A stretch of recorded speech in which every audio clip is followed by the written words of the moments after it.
Bonjour à tous. Je vous fais une petite vidéo en direct de Lille, où viennent de s'achever les NAO 2024 pour Leroy Merlin.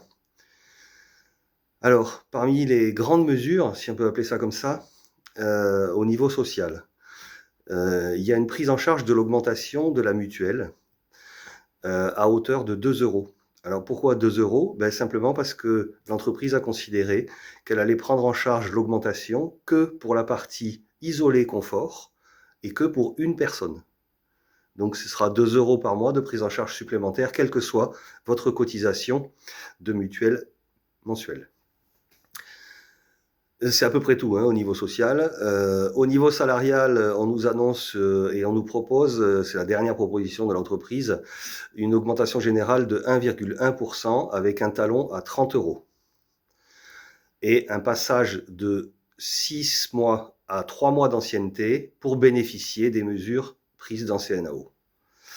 Nous avons demandé évidemment beaucoup plus de résolutions de la part de l'entreprise qui les a refusées en bloc, notamment l'augmentation des tickets restaurants, notamment la renégociation d'un accord autour des aidants dans l'entreprise, qui a une place vraiment de plus en plus importante malheureusement, et ainsi que des chantiers d'ouverture sur l'endométriose qui malheureusement frappe beaucoup de nos collègues.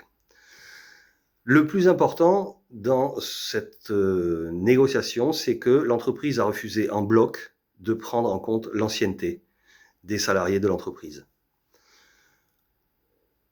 Toutes les organisations syndicales ont demandé à ce que dans la grille de salaire, il y ait un élément lié à l'ancienneté. Ça a été un refus net et catégorique, c'est soi-disant pas dans la culture de l'entreprise.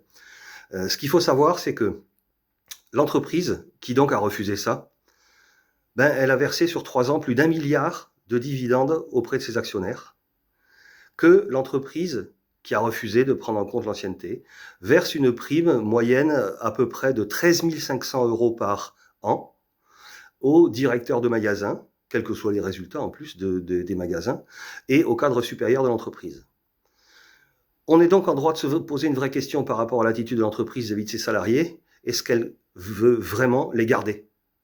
Il n'y a pas de reconnaissance du travail, il n'y a pas de reconnaissance du savoir, il n'y a pas de reconnaissance de l'ancienneté, et elle se complaît depuis à peu près un an ou 15 mois, on va dire, à laisser partir les gens, pour son plus grand bonheur, hein, parce qu'on est sur un solde négatif de 1000 personnes à peu près sur les magasins et entrepôts. Elle a voulu faire ça d'ailleurs au siège aussi, et vu que ça n'a pas marché parce que les gens ne souhaitaient pas s'en aller, elle a déclenché une rupture conventionnelle collective afin de se débarrasser de 400 personnes à peu près. Donc le problème que nous avons actuellement, c'est que les salariés, vous, à qui je vous parle, ne se reconnaissent plus dans l'entreprise, ne reconnaissent plus leur entreprise pour laquelle ils ont tant donné. Donc il y a vraiment un souci par rapport à ça. Où va l'entreprise? Quels sont les moyens qu'elle va mettre en œuvre si elle veut garder son cap? Parce que les salariés qui sont et qui seront, j'en doute pas un seul instant, déçus des résultats, sont en plus extrêmement frustrés de l'attitude que l'entreprise peut avoir vis-à-vis d'eux. Donc, pour le moment, nous avons une attitude qui est vraiment autour de la colère par rapport à ce mépris, parce que c'est du mépris en fait finalement vis-à-vis des forces vives de l'entreprise.